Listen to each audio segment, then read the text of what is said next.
ఇది వచ్చేసి యాప్పిండి అండి. యాప్పిండి ఎందుకు వేస్తానంటే ఇంతకుముందు చెరుకు నాటింటే కింద వచ్చేసి తెల్ల పురుగు పడింది, అందుకని యాప్పిండి వేస్తాను, లేకంటే వేయను. ఎందుకంటే ఇది మొలిచినాక వేసుకుంటా, ఏదైనా సతవ వేసుకోవాలంటే అది ఎందుకంటే ఎక్కువ వచ్చేదానికి. ఈసారి ఏం చేస్తానంటే ఫస్టే కొంచెం యాప్పిండి వేస్తాను, ఎందుకంటే పురుగు పడకుండా.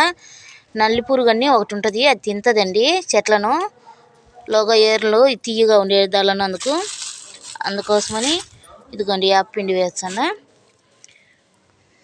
ఇదిగోండి ఇలా ఉండేటి చూసుకొని మాత్రమే నాటుకోవాలి, మనకు ఇవి ఉంటేనే వచ్చేది మొలకలు. ఇదో ఈడొకటి, ఇదిగోండి ఈడొకటి. ఇవి చెరుకు ఇటు కొలత పెట్టుకొని చూసుకొని ఇంకా కొంచెం తీయాలండి.